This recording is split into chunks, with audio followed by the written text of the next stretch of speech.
It's often said that on an old Mercedes, you can't run LED brake light bulbs because it will make the electrical system freak out or cause some other random malady. Well, in all actuality, what you'll get is a lamp failure indication and your cruise control won't work. And I'd like to show you why that is. So this is a diagram of the cruise control system. This is the cruise control motor, which on this car is right there.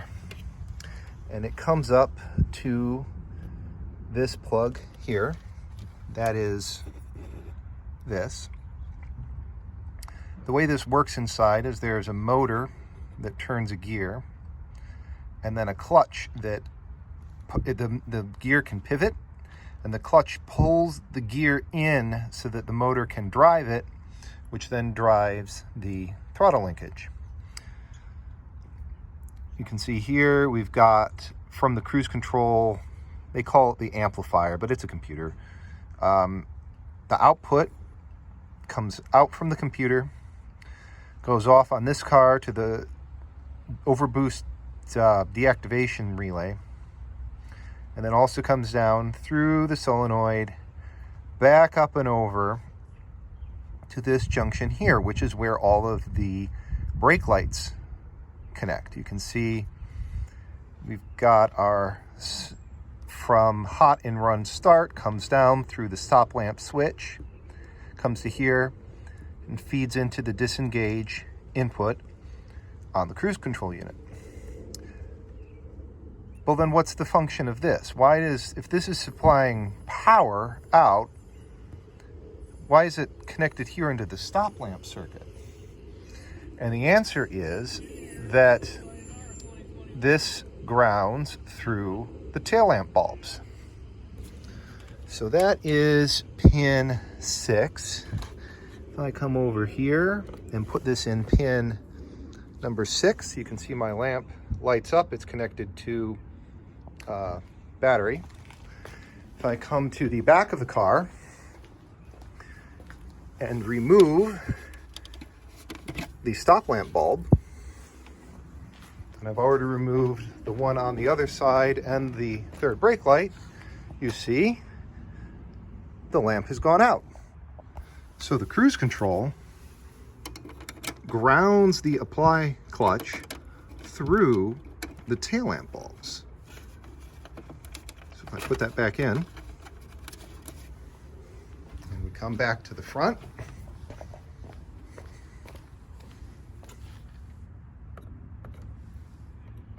we can ground again. And what that means is that whenever you push the brake pedal, you get a redundant disengagement.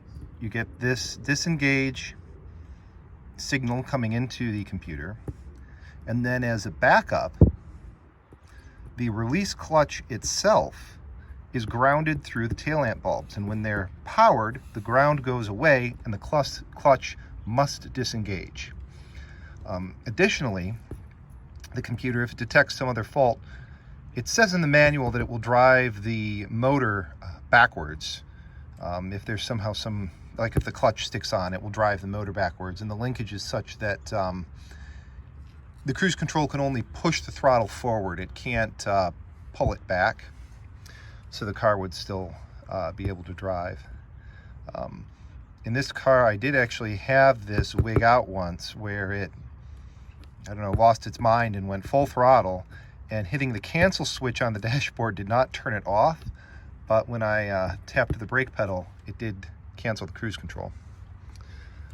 Just for completeness, I can apply power here at pin 7. If I touch into this, you can hear the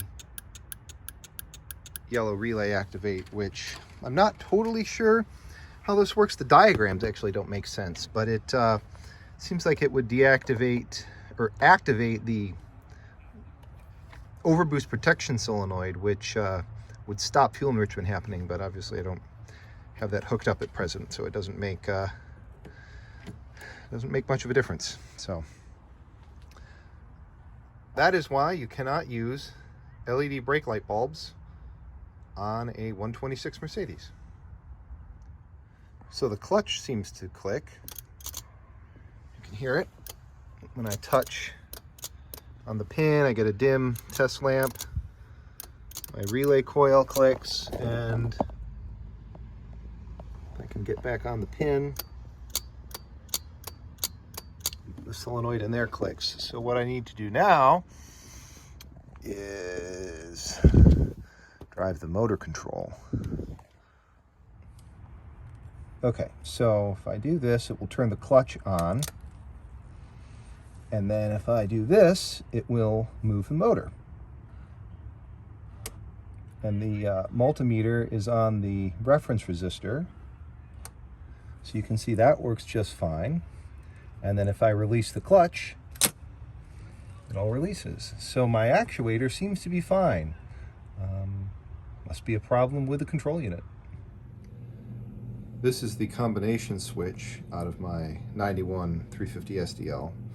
And I was having a problem where but the high beams would just turn on randomly. Like you just touch the stalk a little bit and the high beams would turn on without turning off the low beams. So I knew, one, that was going to burn the bulbs out, and two, there was probably going to be arcing inside this switch and that would catch the car on fire. So I've drilled the rivets out so we can see how this works. On the end of the combination switch, there's this little pivot piece. Right now this is in low beam.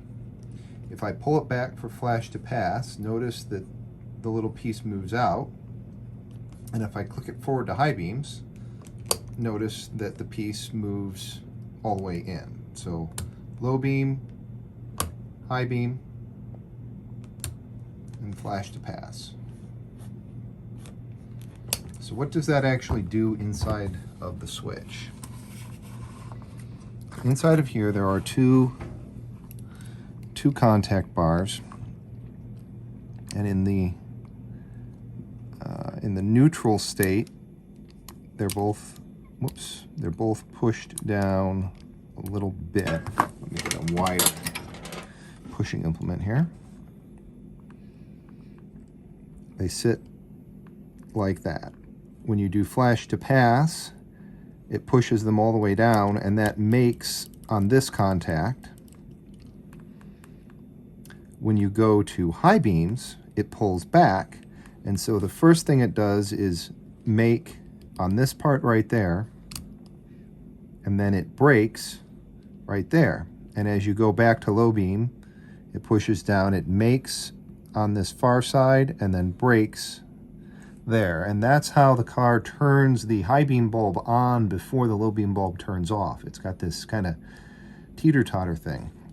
And so the problem that's happening on my car is that this piece has worn down very slightly, which means that it is, instead of being, say, pushed this much, it's almost touching on that high beam contact, and a little bump will make it just touch a little bit. So to fix that, I think I just need to bend this piece very slightly this way, so that this contact is a little bit further apart. And then I get to see if I can put Humpty Dumpty back together again. In order to hold this back together, what I do is I take one of these small little screws. I think these are from Keytronic keyboards. And where I drilled the rivet out, you just screw the screw into it. And I hold the rivet steady on the back side with the knife so that it doesn't spin. And it actually threads in there very tightly. Holds everything nice and secure. Just like that. So I tested this with the meter, and it seems to work now. The high beams don't come on with just a touch. So I think it's ready to go back in the car. So we're just about all back together now. I rewrapped the harness in cloth tape and have everything mounted back here on the steering column. One little tidbit I thought that was really neat and kind of exemplifies this air of Mercedes. These are the brushes for the horn slip ring, and Mercedes made these easily serviceable. They pull right out. It just kind of latches in there. On the combination switch, there's a contact that touches this side. Of course, these are not not worn out yet. Is there a date on here? Let's see here. Yep. So, and it's got a little locating tab, and it just locates right in there. Then these 4 contacts, it's a set of 2 and 2, are for the airbag. I think,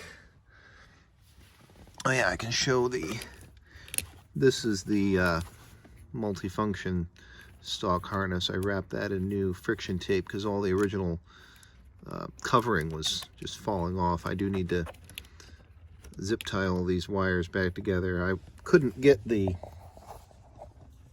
airbag wire, this blue wire here, clips way up in the dash, and I couldn't get it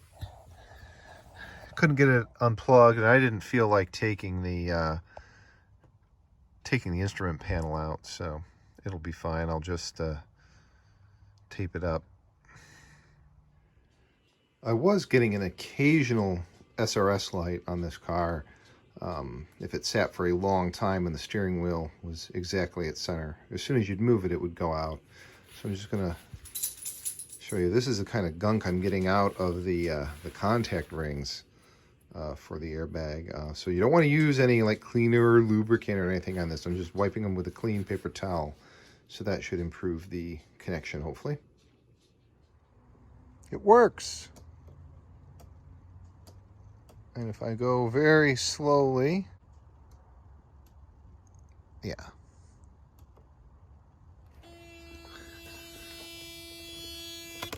The high beam and low beam do not flip at exactly the same instant. So that is repaired. Cool. I can put the steering wheel back on now. All right, let's check some of the other functions here real quick. So turn signal, yes.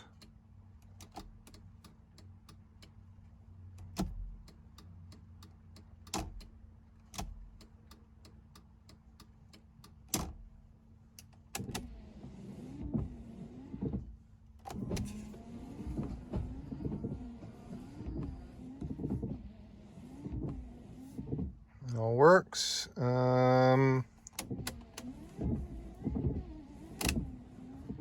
Yep, so that's everything. Cool. Obviously we've got a SRS light because there's something missing. No, I did, I put the steering wheel on one spline over. The wheel was a little bit this way, going straight after the last alignment, but I think now it's going to be a little bit too far the other way, but we'll see. I'm going to wait to put the airbag back on until I've taken it for a drive. I can see how the alignment of the steering wheel is, and then I can put, the final torque on that, redo the Loctite. Oh yeah, and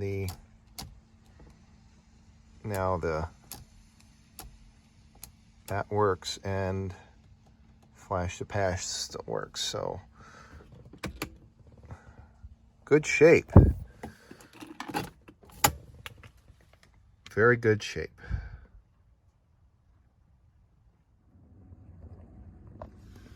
Okay, so if the actuator under the hood isn't the problem, what's going on? So let's look. Here are the connections to the cruise control amplifier. And the way these Mercedes diagrams work, whenever you see something with a dotted line, that means that these are physically connected. So this is the neutral position of the cruise control switch. So when it's sitting in neutral, that's on, so we should have power on pin 3. If we pull it back to resume, we should get power on pin 6. decelerate and accelerate, go to pins 2 and 4. So I've got the connector unplugged. We'll put that into pin 2. And that works. Okay. We'll try pin 4.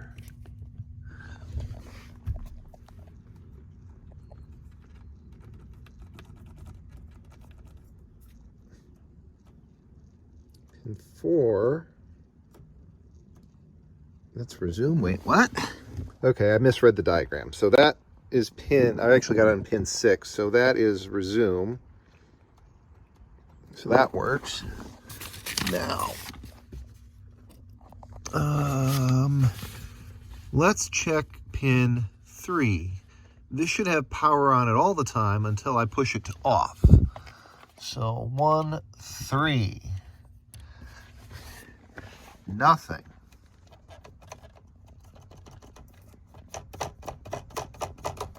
Got nothing. And if I go to 2, go into pin 2. Yeah, there's decelerate. So when I last had the cruise control working in this car, which was, geez, it's got to be almost 10 years ago. It was driving the car, it was working fine, and then all of a sudden it just click, stopped, and did nothing. And so what I think has actually happened is this switch has gone bad, because we've got our power coming in from hot and run start, fuse 5, and all of this gets its power from the same point. But we don't have our constant power coming out on pin 3. For completeness, pin 1 on this is the fused power, and that's good. So we should have constant power there until the switch is pushed off, and we don't. So I think what I'm going to do is just tie pins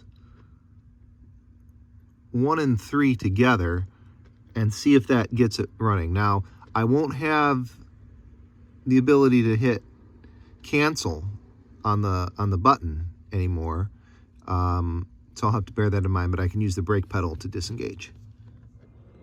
There, that's an approved repair, right? Plug that back in.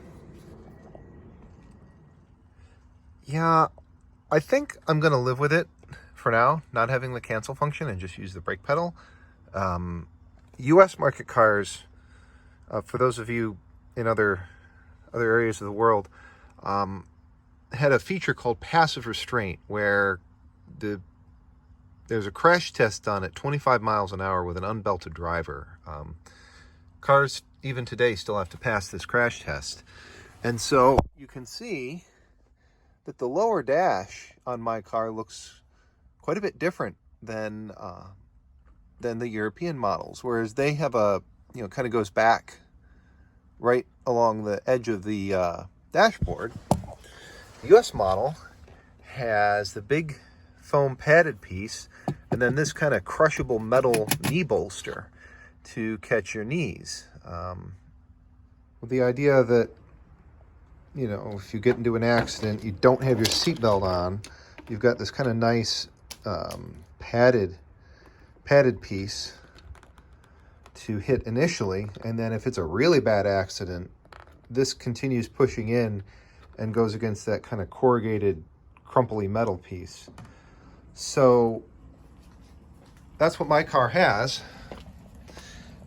And that corrugated thing is a right pain in the butt to get in and out. There is a bolt.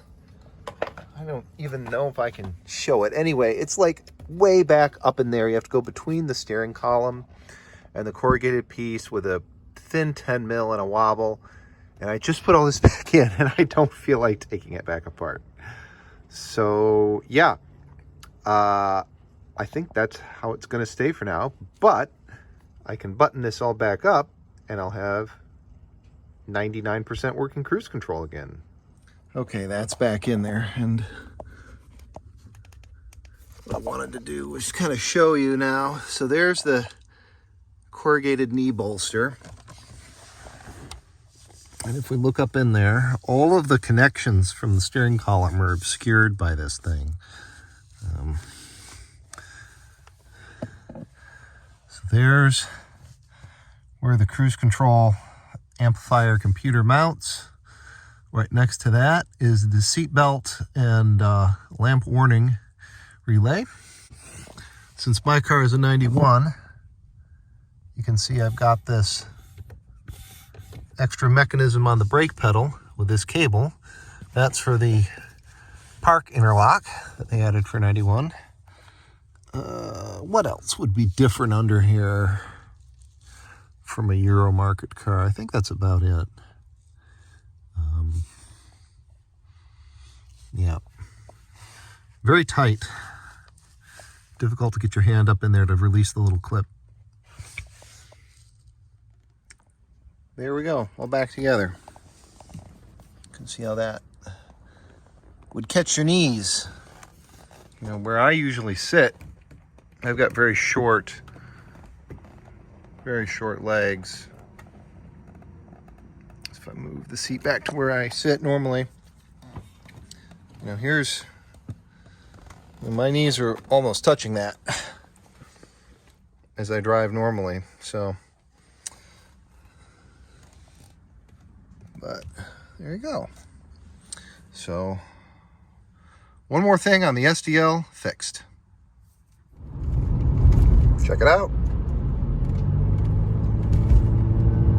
Works perfect. So now the problem is that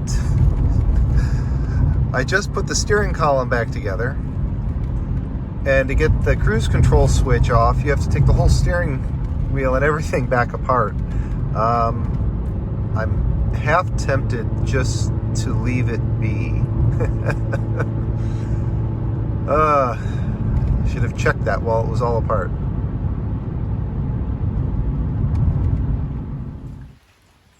It's a rainy day. That has me thinking about W126 wiper blades.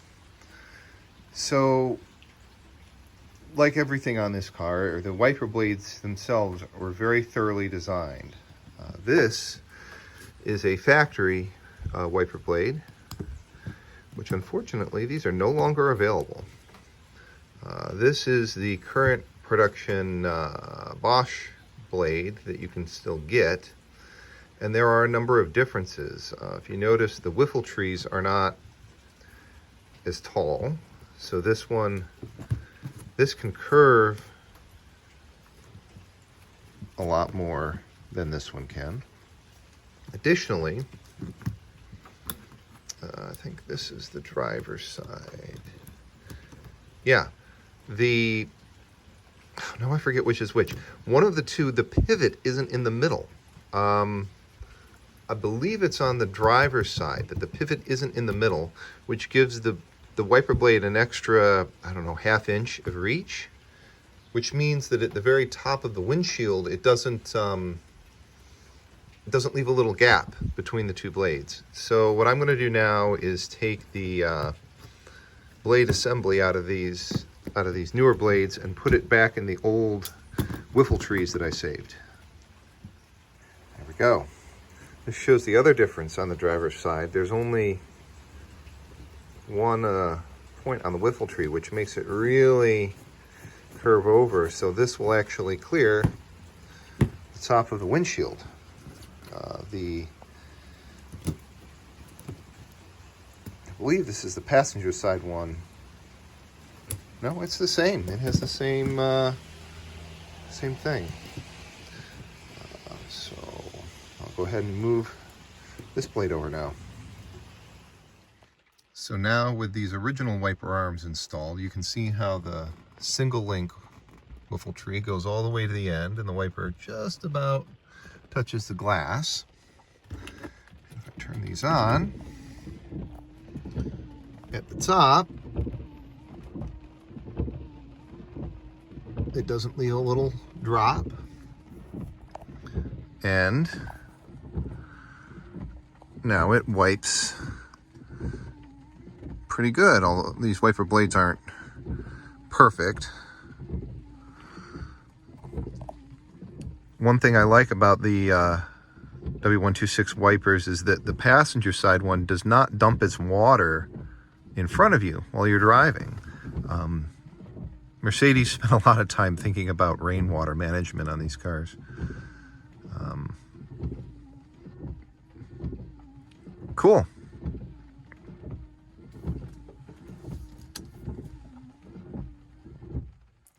That is a nice improvement over the generics.